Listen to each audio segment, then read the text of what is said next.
Boom, we here, AGTV. Philly Regs, what's up? What's going on, bro? My shit's just connecting right now. I'm still seeing a little black. Oh, there we go. There we go. Oh, there we go, there we go. Yo, like, the fucking Wi-Fi be a fucking hell of a thing sometimes, man. Yeah, I'm in my basement too, so I got my kids sleeping. So I gotta Okay, migrate. Rap is for the people who live in the basement. So I gotta migrate to the basement. for sure, for sure. Like, basement rapping is like a real thing. Me and my friends always said like before we started doing shows, like before I was doing these interviews, I was doing I was putting out songs and I was doing shows as well, and and then before that we always called it basement rappers. Like Yeah, if we hadn't put nothing out, if we hadn't like got out and done shows yet, we were still basement rappers. But yeah. I mean, it's like a slang, right? But I started in the basement too. Like me and my brother, we built out a studio ourselves. And my brother's a producer actually. Shout out to Blanks. uh, He started making the beats, and in the background I was kind of rapping and stuff, and then I came out starting to write on the beats, and then he started making beats for me. We just put out our project actually called Blood Brothers in November, but it's so funny because it all literally started under the stairs in the basement, man. So yeah, nothing wrong with being a basement rapper, man. Hey, starting from the bottom, now you're here. I'm still in the bottom. I'm still in the basement. yeah, it's like I make my way out of the basement sometimes, but I always make my way back. You know? Yeah, hey, that's a good way of putting it, man. Is like you always come back to your roots. You always come back to the basement, man, because it's popping. Listen, I have my friends over. We go to the basement. This is a good spot, man. And plus, Yeah. my wife will tell me to shut the fuck up if I make too much noise.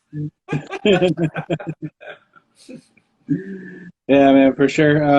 Yeah, I'm definitely excited to have you on. I think you and your whole crew are dope MCs. You know, the whole Lunchroom Poets, like all you. Mhm. Appreciate that, bro. Yeah, definitely. Those guys are you're all next caliber. I mean, every time I go there, I say this all the time, but every time I go there, I'm expected to do something new because the quality of writtens and ability is just exceptional. When you get a lot of people that are really good at specific things together, Right. innately have to stretch yourself and become a lot better at what you do. Plus, you have to be able to match what they can do, right? So it's amazing. Like one of the things I learned very quickly was that these guys are extremely experienced writers in terms of the speed in which they write. So I would go to Yeah. the lunch. We call it the lunchroom. That's kind of where it came from. Yeah. Is we would go there, and guys like Stitch, Lotus, B1. These guys were writing on the spot in 20 minutes. Things that were so dense, like packed with punchlines, cadences, flows, and you're like, that's not something I was good at the time.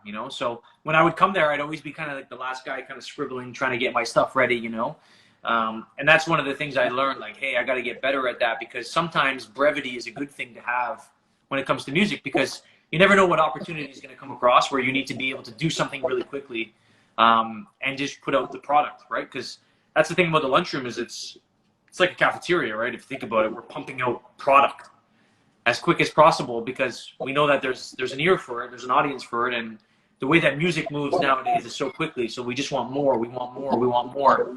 So we had to adopt that mentality when we were writing, and that's the first thing I learned was like, damn, I'm not really good at that. Like I would really like have a song for a week and take the train every day and write it like kind of like an 8 Mile thing. But take Yeah. I would be writing every day and fixing things and editing things, and there was no room for that. So it actually makes you a bit more confident in what you're doing too. Like, hey, the first thing you write is based on your gut. It's probably a pretty good thing. The rest of it, you're just kind of reiterating and trying to alter, sound better. But at the end of the day, the listener responds to emotion. So I found that to be extremely effective by going to the lunchroom for sure. I first heard of you guys. I was I'm from Brantford, just outside of Hamilton, and Mm. in Hamilton, they have the High Cats. Oh yeah. Yeah, like them. It reminded me of that because like those guys were a bunch of local guys, all solo MCs, all doing their thing, and they got together and formed this group. I seen like the like all of you guys do your solo things, And I felt like it was kind of a similar kind of thing. Like those guys are dope, and you guys are dope. And I could see like yeah, the competition of it, like the like hearing it like in interviews like the Wu Tang members, like Yeah, yeah. the Wu Tang members be like, oh man, coming after Jack was like fucking insane, you know, like or like Yeah, it's or it's very similar. And the funny thing is, I'm just gonna fix my camera issue right now. The funny thing is that it depends on what happens in the song, right? So every artist is sort of a standout in their own respective way. So for sometimes sure, I'm afraid to follow the person that I know is gonna kill that song. Sometimes it's yeah, me, right? Like sometimes if we're talking yeah, about something, because my style is a bit more melodic, a little yeah, multi-syllable, I'm in my bag for that. So when I know that the beat pertains to that, I'm gonna kill it.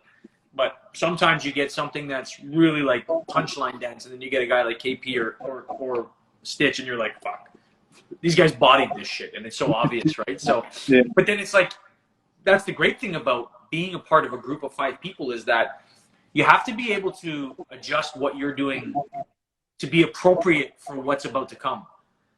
for You sure, know, so it's almost like if I know that this is a fucking bar heavy beat that I need to really bar up on, and I know that a couple guys are extremely good at that, then I need to really dig deep and be able to bring that out so I can match that sound. And in that respect, it makes you sharper at everything else. I have become all the artists in the lunchroom have become exponentially better by nature of joining the lunchroom because you just have to be able to adapt to the variables that come along with making different types of songs. And you have to be good, man. You have to be good. That was the criteria for the lunchroom is like you have to be good. Like it's very obvious when you're not good and you're on a song with 4 other guys who are fucking exceptional, right? So it's a testament to being there that I'm there. Like it makes me feel like every day, A, I'm thankful. B, that I've been doing this for long enough to be able to hold my weight where I can. But second to that, that it's a privilege. It's a privilege to work with these guys, and that you have to sharpen your steel for sure all the time. for All the sure, time. for sure. With you, like because like I first heard about you in the group, and then when I checked out your solo stuff, like I actually had to rewind. I was like, I played it for a little bit, and I had to rewind. I was like, wait, this is different. Like this is like on a whole other like, and I appreciate that. I Yeah. appreciate how you're able to just kind of like I wasn't expecting it. Like I was like, wait, hold on. I had to like rewind it and play it back, and I was like, yo, this is dope. But it wasn't what I was expecting, you know? Yeah, that's the it's the gift and the curse, and I talk about all that time. Is that it's really when I joined the lunchroom, it was because I entered a contest that Stitch was hosting. Yeah. He had heard about me before because I did an album with I don't know if you're familiar with Future Wave. No. So he works with like Daniel Son and those Okay. guys. So he's the producer there and the engineer, and I had worked with him originally, and we did a 3-piece album, and Stitch had heard that, so he had reached out to me saying, "Hey, respects, like really good product. Let's do a song." So we ended up doing a song, but then at the same time he had a contest running, so I entered the contest because he didn't know that I could rap. So I ended up, and the project I did with Future Wave had nothing to do with rap. It was really like Yeah. grungy R&B, I would say. And then, so he heard me rap on his contest, and then he invited me over to the studio. And then when I left the studio, Ken, who's the manager of the lunchroom, kind of said, "Hey, I got this idea floating around. I got a couple rappers that I know who are really good. I'd like to like make it some sort of collective." So that's kind of what happened. But Okay. I never really intended to make like strict rap music because my enjoyment is really it's in both, to be honest. But when I get a beat, I'm more inclined to do something that's specific to like an R&B or like something melodic because I understand the connection that I can get with the listener, right? I can say a lot less in an R&B record or a pop record that I know will resonate with so many different people. Whereas when I make my raps, and I have fans on here like shout out to Edward. I know he's a big fan of mine for my raps, not as big on my R&B, but he's one of the guys like he'll rewind my shit, my verses, replay them specifically because he wants to catch everything I'm saying. The challenge with music nowadays is not everyone's going to do that, man. So you lose a lot of listeners by being so content dense. But what I find with the pop music or the R&B music is that I can still tell you how I feel in fewer words, and you'll want to rewind it not to hear everything again, but because it's stuck in your head. and that creates like a replay value for me, so that I can be a little bit more. It creates more value in my brand, but For just sure. less so than the verses, because the verses you're like, oh, you know what I'm saying? Like you get that initial impact. It's like the Pepsi challenge, you know? You take one sip, Pepsi's much better, but I enjoy a Coke much more for the full can. That's the way I kind of liken the verses to the R&B stuff, is that I feel Yeah. like I get like all my tracks that, like my Blood Brothers, yeah, like my boy Edward and KP are saying now. My Blood Brothers album, few songs had replay value. They're exceptional products because of the verses, but it doesn't have that connection when you make a rap song as much as it does with something that has melody, it has a hum, it has a vibration, it has a feeling. Like, you never wake up in the morning, right? Or you never leave your car spitting a rap lyric. You're kind of remembering a tune or a melody, or, you know what I'm saying? Like a I vibe. don't know, like me, like I'm like a human jukebox. I'm a forklift driver at work, and like I'll drive around and I'll remember people's raps, and I'll be spitting them, and like it's funny now. Like I've always been doing it, but now with the mask, nobody knows I'm spitting like other people's raps. Yeah, yeah. I'm just driving around and doing my forklift jobs. You know, like I Yeah, actually get yeah.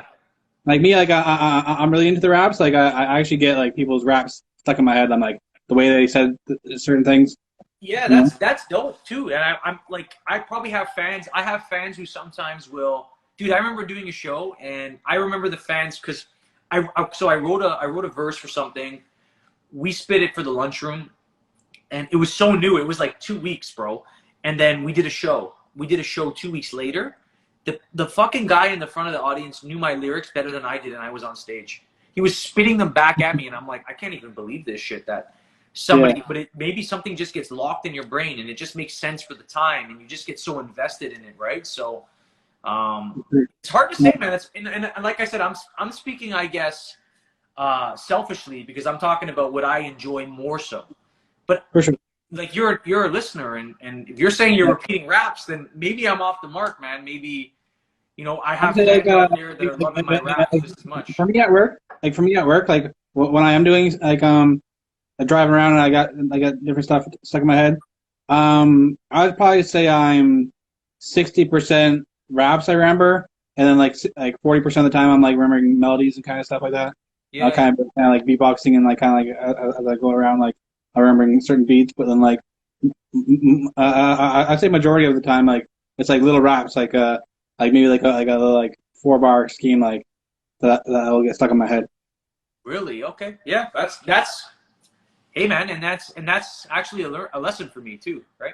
Because my Yeah, assumption, maybe it's because I'm more melodically inclined, because I have a music theater background as well, right?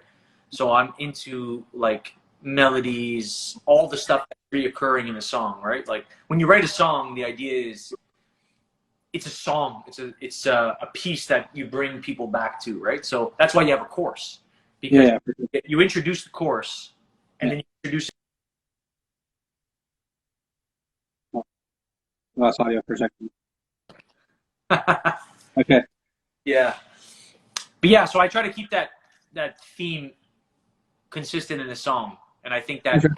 that's what keeps a listener involved. Um, yeah, I find, hey, listen, man, like, I think about Kendrick all the time. His introduction Yeah, to the mainstream was really like swimming pools, right? yeah, Kendrick's really good for like that whole kind of like melodic, but also like drop a couple bars here where you're like, oh shit, some Yeah, melodic shit and yeah, yeah, but I think like his introduction was swimming pools to the mainstream, and that's what he used to pull people in, because he knew. I think he was smart enough to know that you need a catchy song to grab the listener's attention, to make them yeah, listen multiple times.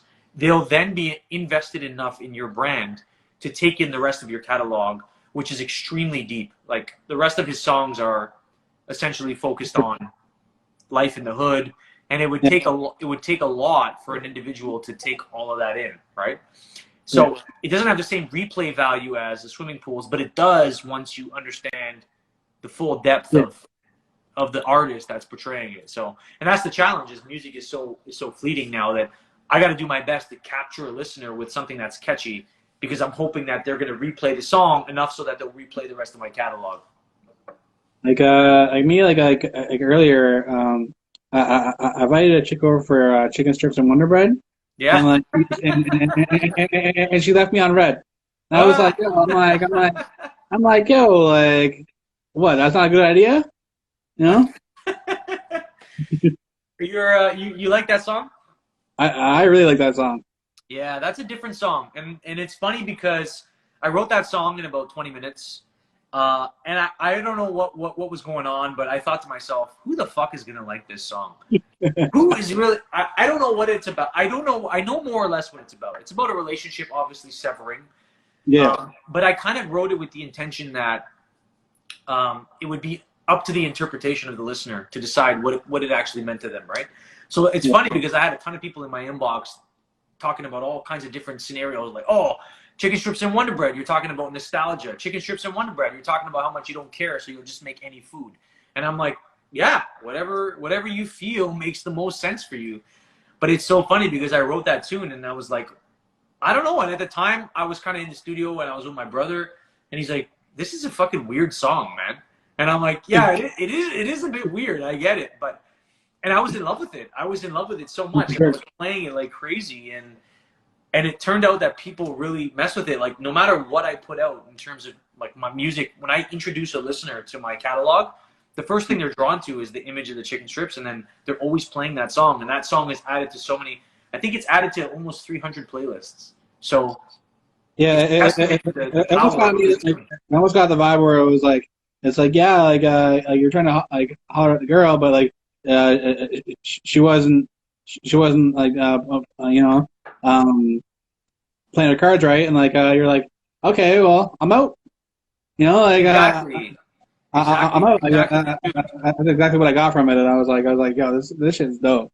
Yeah, yeah. Exactly the idea was that it's all about I gave myself as much as possible.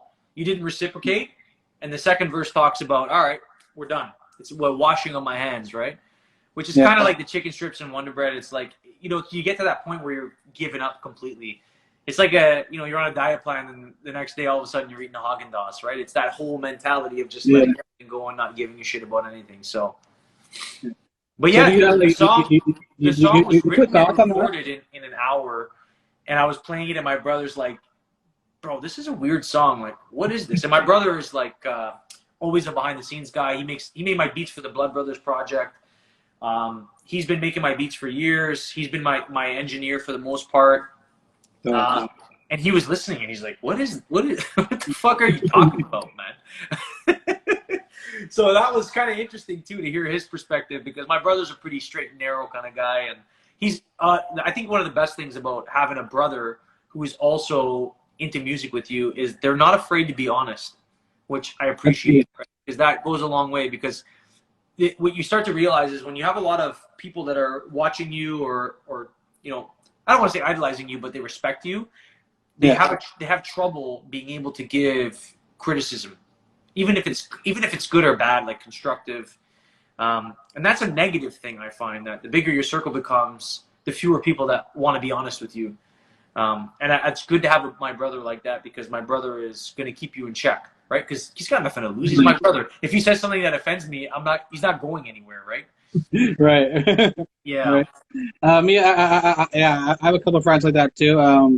I have my friend Burns in Hamilton, and I got Maloney. You know Maloney. You've done Yeah. Yeah. Yeah. breaking Yeah. records.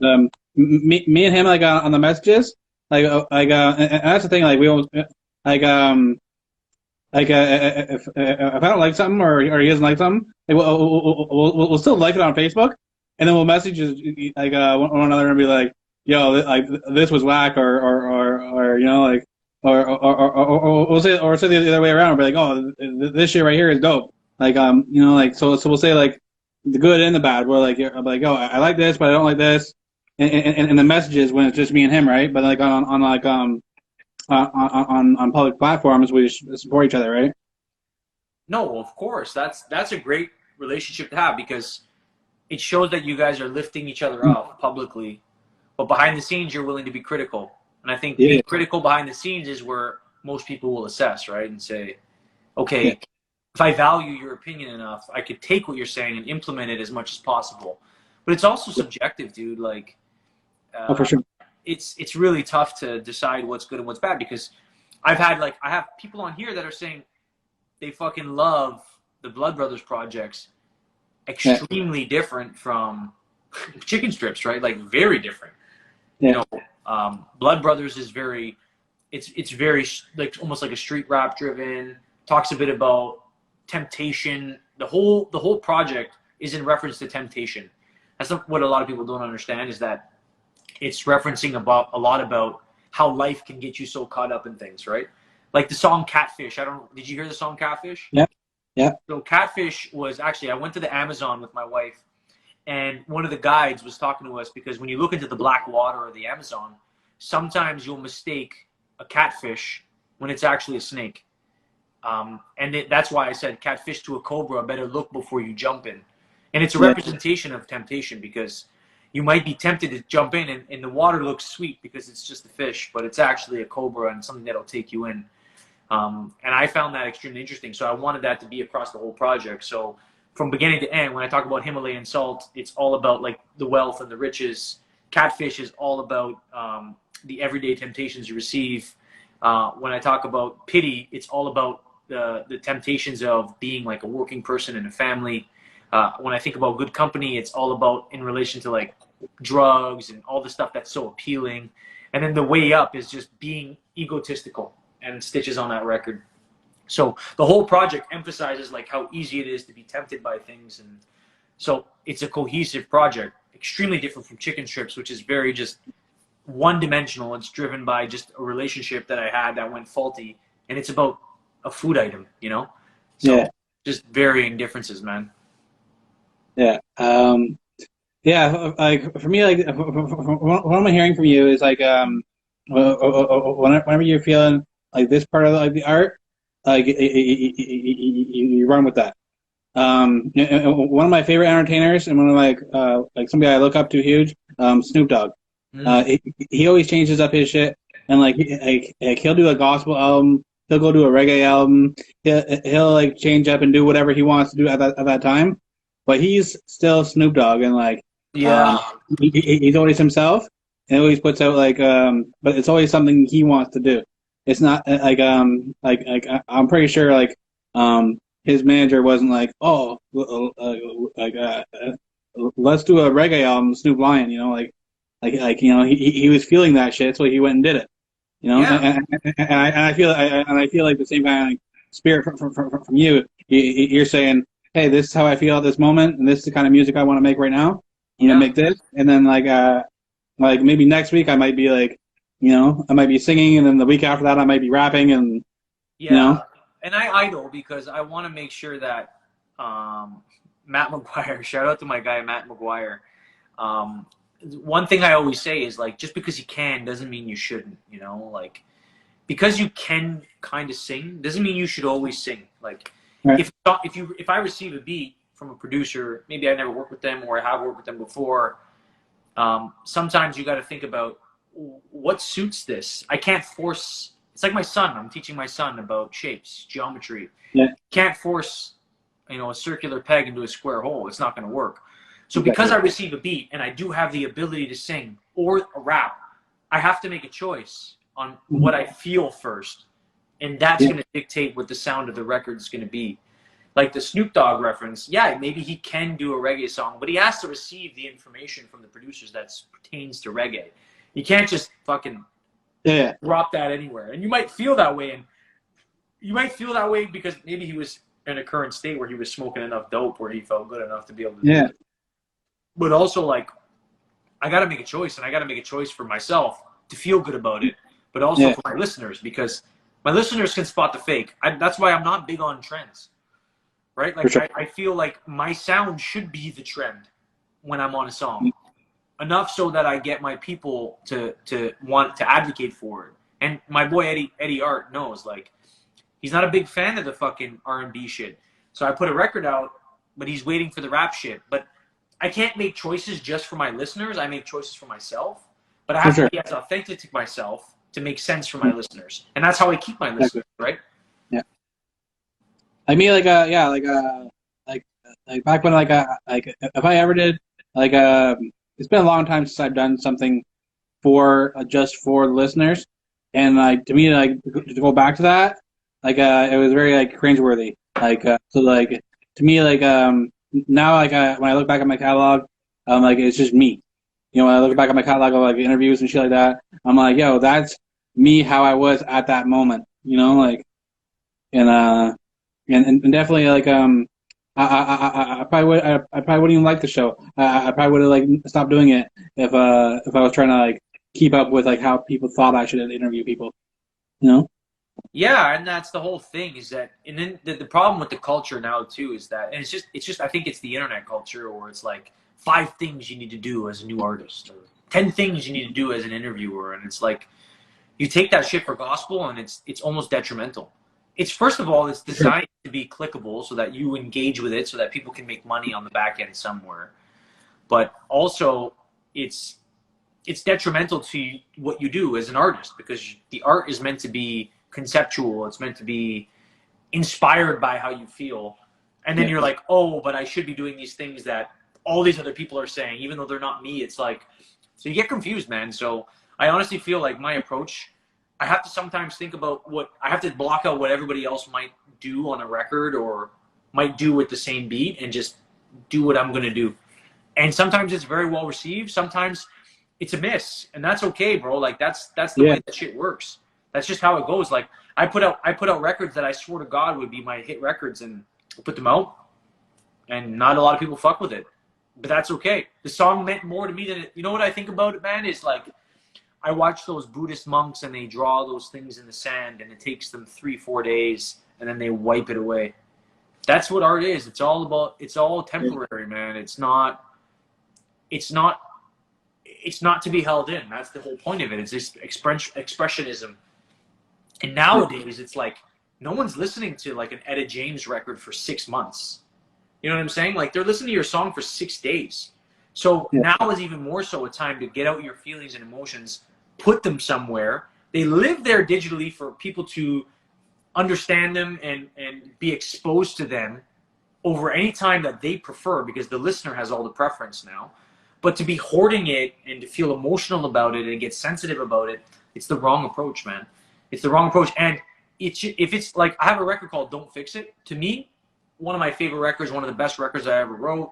Put it out, wasn't as well received as I had hoped. But that's okay, bro, because I still have 5 or 6 people who hit me up saying, hey, man, this record changed my life. I have this record on repeat. And I see it in the Spotify stats, which is amazing. Like, I got people replaying that song 30, 60, 40 times. It's crazy. People fuck with my sound that much that they'll replay it. It'll take up that much time in their day. That's all I care about, is the connection I make with one person versus, oh, how many people streamed it. And because if I think about a stream is they played it for I think 10 seconds. That's what's classified as a stream. Yeah. What I care about is, did they playlist it and did they play it 30 times? Because it's hard to fake that, you know? I got a lot of supporters and people who will play the song for 10 seconds and skip over and say, yeah, I played your song, I loved it. But very few will play it 30 times. And that's who I'm trying to connect. That's who I'm trying to make sense for. So if I'm genuine enough with myself, those people will very likely play my songs over and over because they understand me in a sense. Yeah. Like for me, like what you're saying there is like I related to it. Like me, I'm doing these 3 interviews every Friday, and some weeks I felt like obviously some interviews are better than others. And like I've had some weeks where I'm like the one interview was like I actually felt like I'm like this interview was amazing, and then the other interview was like it was okay, Yeah. and then like and I put them both out, and the one that was like okay is like hitting and it's getting numbers, and the one that I thought is like the like man this is pure gems right here, and it's not hitting, and it's like you really you don't know sometimes, right? You just gotta go with whatever the people feel. But put out content that you can live with, you know? Yeah, that's a great way to put it. Like, put out content where you feel proud of it, proud enough to say, Yeah, hey, this lives infinitely. I guess depending on how long these platforms are enabled for, but this lives yeah, infinitely in place. It's your digital earmark, and you feel proud that people will keep discovering it as you're an artist, right? So, and you Right. shouldn't feel bad about the interviews, man. Like that's what it's all about. Oh That's yeah, what for sure. makes it interesting, is that the potential for it to be shitty and good at the same time. Like Yeah. I Yeah. remember like David Letterman interviewing Joaquin Phoenix, and he fucking bombed, and it was terrible, but it was so good. You know what I'm saying? Like David Letterman is so on point. He's a great interviewer, but there's only so much that you can mine out of the person behind the table. So Right. that's not the mark of a bad interviewer. That's just the mark of the live environment. I remember watching a play, and it was opening night, and it was a big play on Broadway, and the fucking shit went so sour. One of the sets collided with the other sets. One of the actresses fell off, broke her arm. But that's what makes that shit exciting. It's not the fact that she got injured. Obviously, I feel terrible for her. You know, Yeah. I'm sure she recovered. I hope, anyways.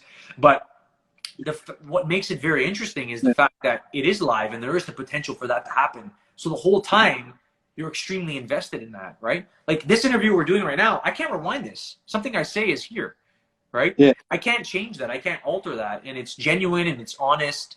And it could be good. It could be bad. People could give a shit about what I have to say or what you have to interview me about. But Yeah. but it's just the way that it works, and that's what makes it more exciting. And that's why people love freestyle, because they believe it's completely off the top. It's not rehearsed. They believe it's like tapping into something that's so in the current. So they feel so involved in it because they were a part of it, versus something they believe is constructed. They can only understand what might have happened behind the scenes to get there. But they're so in the moment when someone is freestyling that Oh, they're a part of it. They love that sensation, right? And something could go wrong, and I think that's even more important.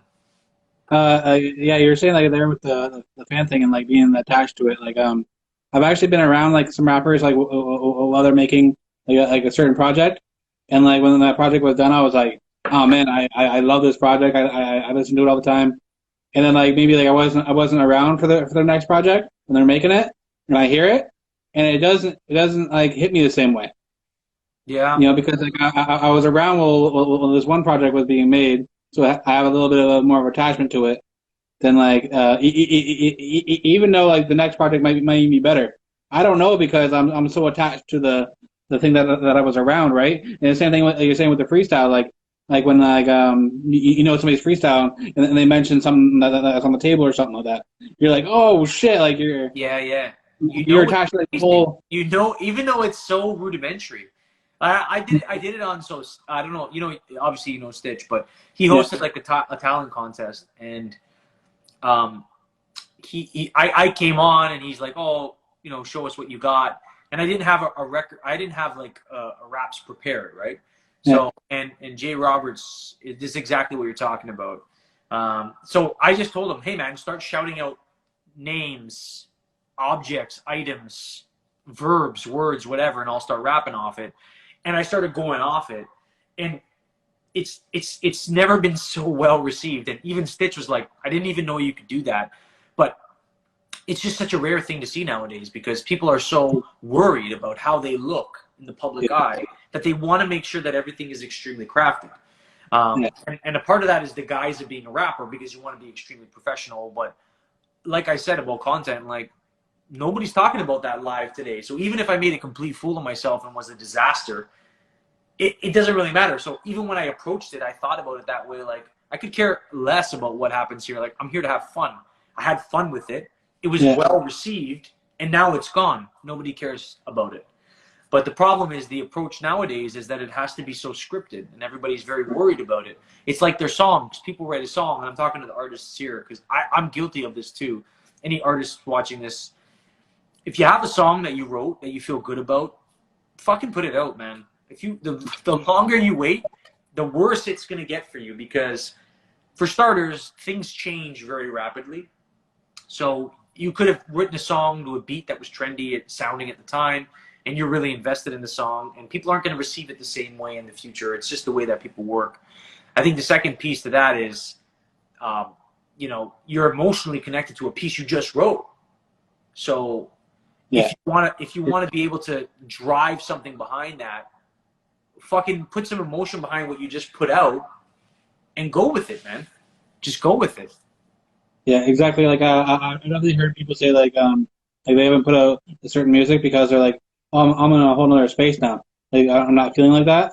Well, the couple of songs that I've done, make it an EP. If it's gonna be an album, make it an EP or make it a single because that like I was saying in a previous interview, looking back at some of the things I've done in the past, like I can tell by the way I was speaking, the way I like how I was, how I felt at that moment. I can kind of tell like the timing and like what I was going through in my life, and it's kind of crazy to look back on that shit. So people that are scared to put out their music, just remember like that's like taking a picture in time.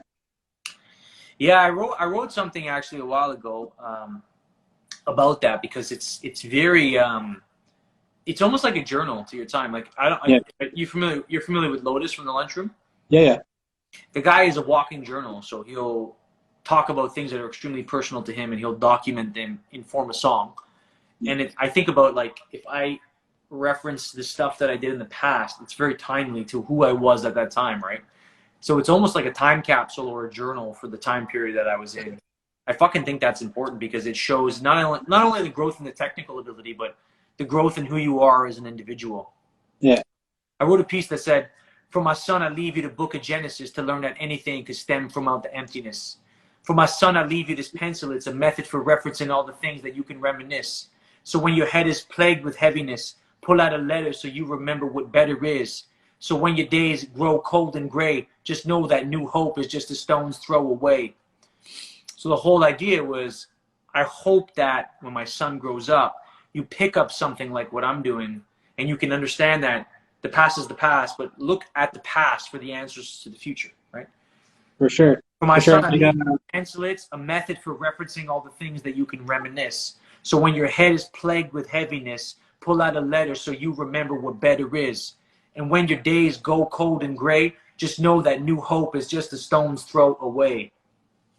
So it's like things will always be better. And I think about all the stuff that I wrote in the past, and I had bad phases in my life, and I'm so happy that I was able to completely document them at the time so I could look Yeah, back and realize like, shit, man, I was like 15. This is the stupidest thing I was so worried about. I was worried about like going to work at Fortino's and working the night shift and going to a party or something, like it yeah, just gives you perspective as an individual that it's like the old adage, like, pain is temporary, but pride is forever. Things that are happening now are gone tomorrow, just like your art. Like I just talked about, the Buddhist monks swiping it away. Like everything yeah. is completely temporary. Don't trip, man. For sure, for sure. And you just made a point that I was saying at one point, but it clicked more the way you said that. Because me, when I look back at some of my old stuff, I was probably I was more like angry and depressed, and kind of and I've got better over time. But I'm but I don't even, like it made me click. And it clicked something in my head. I'm like, yo, if I ever start going through hard times after this, I can look back at these times and see the smile on my face and be like, yo, and know how it felt to feel good and kind of be like, oh shit, I never actually looked at it that way. I always looked at it as like, okay, I had these things in the past and I was more depressed and I'm better now. But I could actually look back at these times where I am good if something else happens later on in the future, you know? Sure, and you recognize that and you benefit from that. And I think that's the best form of therapy. Like Yeah, it's so cliche to say, but art is therapy for me because I don't know where I would be without being able to address and express the way that I feel. And even better to that, it's exactly like if I think about how a therapist works in the traditional sense, you come to my office, you sit down. I've been educated on all the potential things that could be wrong with an individual, and I try to find the solution for that, right? And one of them is just purging.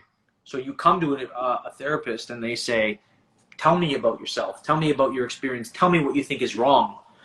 But then when I think about art, like even as an artist, as the spoken word, that's exactly what I'm doing.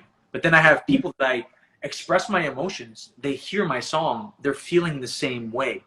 So that's the highest form of catharsis, because I'm a therapist in a sense, because I'm a bad therapist because I'm telling them all the bad things that are happening to me, but I'm yeah, telling and they're understanding it as people feel the same way. Even if you're in Germany, you feel the same way as me right here. Yeah. Which is extremely, like, that's the ultimate form of synergy. And that's therapy, I feel. It's therapy for me because I'm getting it off my chest. And it's therapy for the person who hears it somewhere else because they probably feel the same way but don't know how to express it. And that's what a therapist is for. A therapist is for essentially putting words behind how you might feel but don't understand how to qualify that. And I feel like that's a very unique trait. Like, I think about a guy like Lotus, extremely, extremely versed in the ability to make something so universal, right? Like feelings we all have, so difficult to understand how to control, but he so simply lays it out in a way that you understand it, you digest it, and you say, "Ha! It's so ironic. It's so clever. It's so clear." That is the therapy in the whole thing, is working through the problem and making it relatable to everybody else that might hear it. Yeah, I said like recently I've been watching like some like self-help kind of like videos and trying to get better at things. And we were talking about the therapy and one of the guys was saying I haven't done it yet, but I plan on doing it. And it was like looking at the people that kind of like meant something big in your life, like kind of like good or bad, and kind of like just writing them a letter, like you don't have to like send it to them or nothing like that, but just writing them the letter and kind of like getting that out. Like you don't have to show anybody, but like just to write it yourself and kind Yeah. of look at it and be like, it was saying the guy was saying like it can kind of clear your mind from that, like something maybe you've been holding on to for a long time, like it could finally release it, like writing a letter to like let's say like you're getting over like a heartbreak or something like that, just write the letter to like and then just like delete it afterwards, but like just to write it and kind of like have the thoughts out, Yeah, sure. Because it's one thing to have in your mind floating around. It's another thing to put it out in the world. Yeah, You know? like yeah, to put things out in the world. Like I was saying, like for like certain things, just to kind of like, or even just have it written, kind of like look back at it like a week later, and be like, you'd be in a whole different mood and be like, yo, I was tripping over that.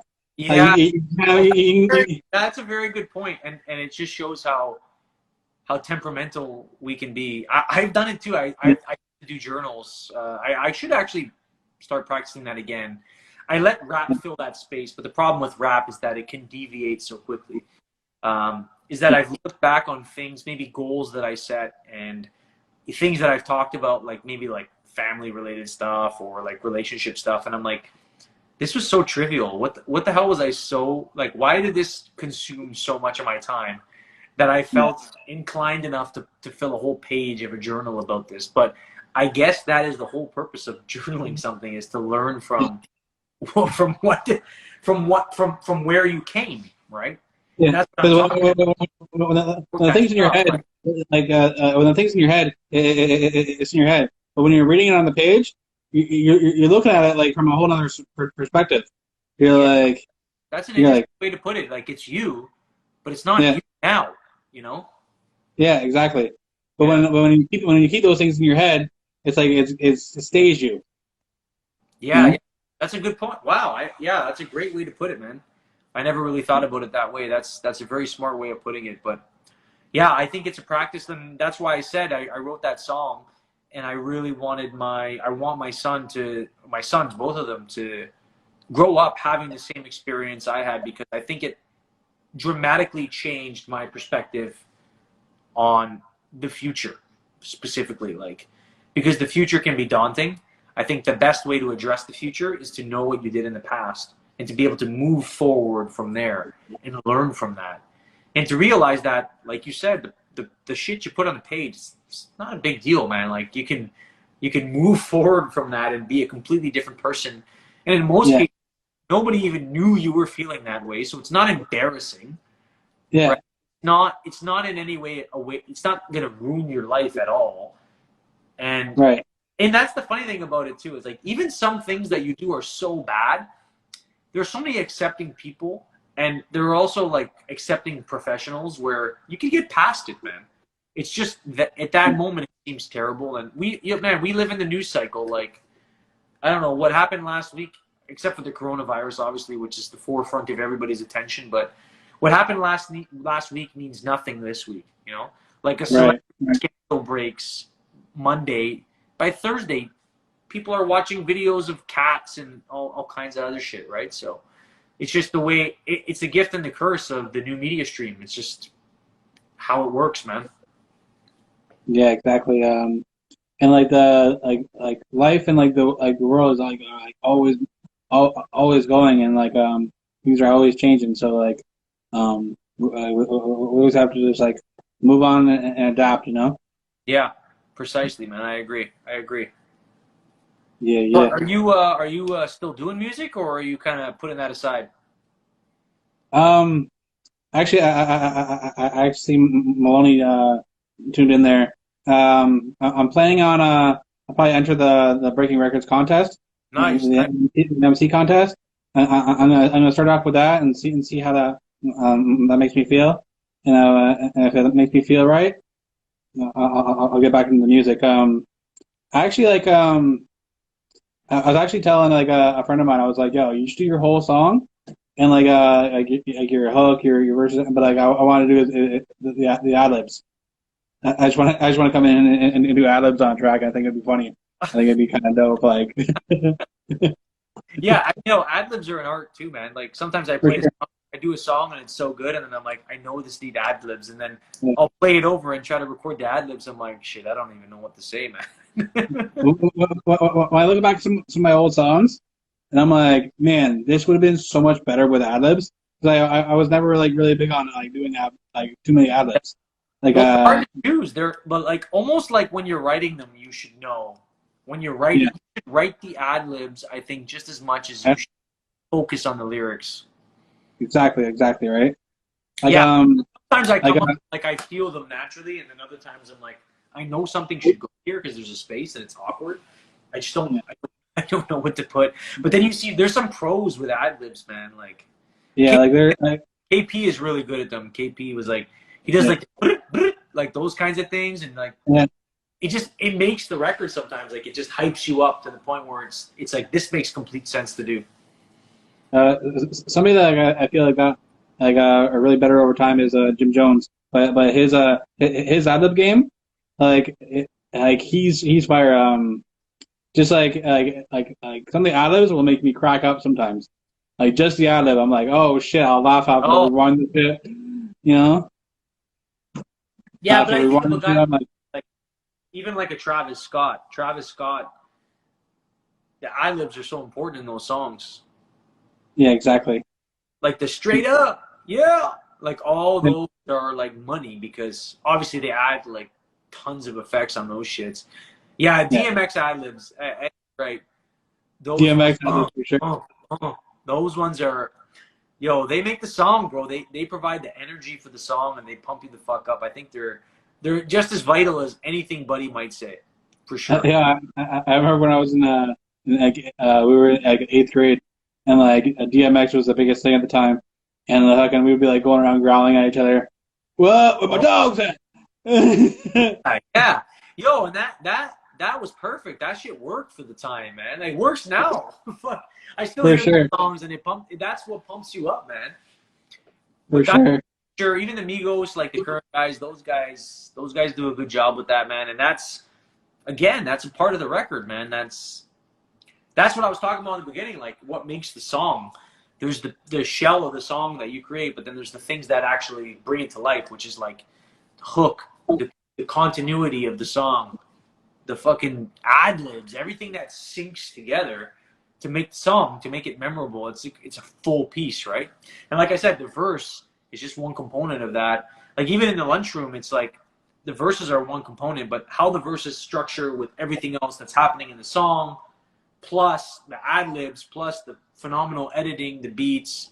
Shout out to the engineers on the thread here, because engineers deserve a lot of credit, man. That's, you know, because I sound good, but I don't sound as good when I give the engineer my shit. You know, those guys make Right. the record, bro. They change the record. They make the record sound real nice, and they deserve all the pennies they get, man, or whatever recognition they get too. Because that's I've tried it, bro. I tried my Yeah. best to learn how to engineer myself, and I could Me never. too. Which is a funny thing because I know how I should sound, but for some reason I send my shit to I work with B1, the architect, out of the lunchroom, and Yeah. he does all my shit. And he knows how I should sound better than I know I should sound, which is a crazy thought, bro. Yeah, definitely. Shout out to the engineers. Like that right there is definitely in art. It doesn't get enough appreciation. Yeah, I think so. I think because they're more focused on the service side of it. Like, Yeah, it's transactional, right? It's a transactional piece, whereas a for sure. producer is more heard in the song, so they expect a credit. Versus the engineer is just like, all right, just fucking pay me for my services, and I'll make it sound fire, like you're actually a somebody. So that's kind of the difference. Yeah, for sure. I think the engineer, like half of these songs, like E4, like the 40 stuff that Drake's put out, all these engineers, like Travis Scott's engineer, all Yeah, these Tory Lanez, Pablo Picasso, I think his name is. Those guys are, man. I 100% believe that after those guys put out their records, the first thing a lot of industry artists said was, "Who's your engineer?" Because that's a big piece in the industry, right? for sure. For sure. Like the average fan is like, oh yeah, like yeah, they're not worried about that. But like another like person in the industry is like, yo, that sounds crisp.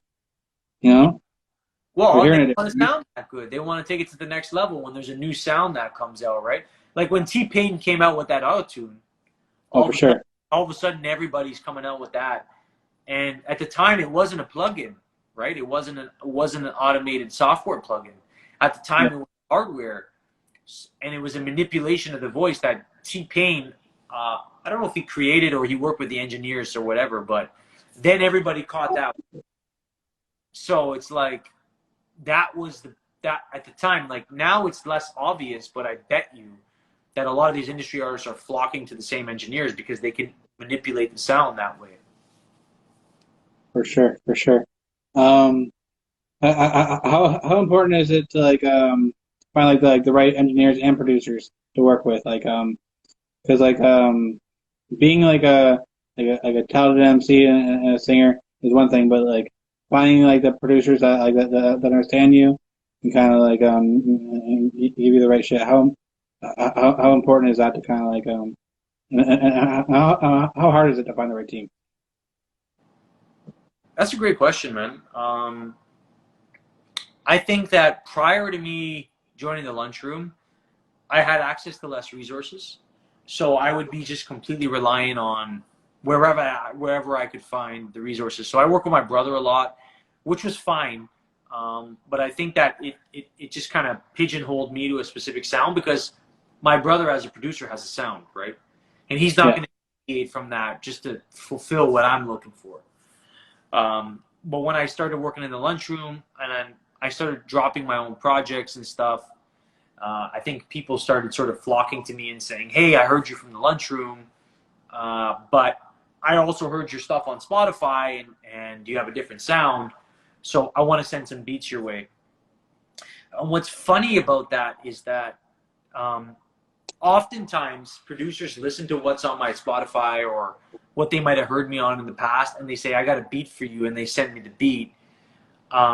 But then I hear something on their catalog that's different than they had intended for me, and I choose that beat because I think I never know what I'm going to respond to. I just don't know. Like sometimes I'll hear a beat, and my brother does the same thing. My brother sends me a beat pack. Like for Blood Brothers, the beat pack was extremely different from the selection of the actual album. I think three of the five songs he intended to send me, my brother.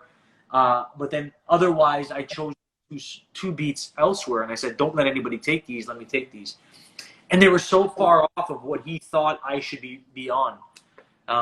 So I always tell producers, don't think you know what you want to send me. Just send me what you think would be your best. and I'll work with that. Because Yeah, that's key. and if you feel confident enough because you like my music, chances are we feel the same. But you're trying to find something that fits my sound, but my sound is always changing and it's based on preference. And the reason I sound that way is because I make the choices I make. So it's always weird. But like engineering wise, there are presets, bro. There's like, and there's presets and there's choices. So the presets will automatically enrich my voice, right? That'll make sense for that artist. Shout out to my boy Mikey Beats. That guy's a day one. He's my fucking neighbor, and that guy always believed in me, man. He's amazing, bro. Amazing supporter. Yo, yo. So the presets will make sense, but then B1, for example, will always make a choice on like an ad lib to change it, manipulate the sound. He'll distort it. He'll expand the echo. He'll down pitch it, right? In some parts, and you're like, or he'll pause the beat, and you're like, oh, I didn't even think about that, you know? Like they become a pivotal part of how the song is orchestrated, right? And that I think is important too, because I might not understand that. I don't understand what goes into that, so I would never understand to apply it on the song level, right? Yeah. So for me, they're equally as important. How I select them, I would say it's easier for me to select the engineer because I'm comfortable with the sound, the way that they make me. It's harder for me to choose who might be the best choice of producer because the songs that I make are extremely varying based on the producer. Like I had a producer actually, you know Starcore? No. He produces for Junk out in Okay. Vancouver. He's big in that market, but so he sent me a beat pack. I think it was like 25 beats, and I chose the one beat that he was like, I never thought you would choose that beat, and it was a very like pop alternative, and it's actually going to be on my project that I'm going to be releasing. And yeah, he was taken back by that, but I said that's the first beat that spoke to me because I think it was a challenge for me, and I like to be uncomfortable. I like to stretch myself because that means that I'm learning something or trying something new at least, right? For sure. So I have a song coming out with him, extremely talented. And you know what's so funny about that guy is, even before I was in the lunchroom, I won a contest in 2015, I think it was, man. So what, like 6 years ago, I won a contest for Starcore, and he messaged me privately saying, "Man, you got something going on. Like we got to work together, blah blah blah." And at the time, I wasn't really as hyper focused as I am now. But it's so funny because now I'm working with the lunchroom. He's working on a project. He worked on the project with Stitch and Junk that went #1 in Canada. So it's just crazy how work, man. How small the industry is, and how small the pool of exceptional talent is, and how much you just need to go for it. Dope, dope. Yeah, like yeah, man, like yeah, for me, like I feel like yeah, like sometimes like you just gotta go for it. Yesterday, I sent out a couple of emails to some very well-known artists, and like I think I worded the emails very good, but like I haven't heard back yet. But I was like, yo, I'm gonna shoot these shots and see if I can get like some like really big names on the show. Why not? Because like the worst that can happen is like I just don't get a reply. Yeah, that's the absolute dude. I work in sales as a profession, man. I Yeah. make calls all day. The worst thing that can happen is they don't answer the phone or they tell you no. Yeah. It's not that bad, man. It's not, Right. not bad. But I think people have a perception of it that it's like, oh, I'm gonna disturb somebody or upset someone and they're never gonna talk to me again. It's not that deep. People don't give a shit. Yeah, Instagram's about to cut us off. It says 19 seconds remaining. Okay, bro. So I should know that they put back on a limit. We're allowed to go over the hour before, but all right. So fuck man, I guess we'll have to wrap this up. Yeah, bro. Well, hey, man, pleasure for having me. For those who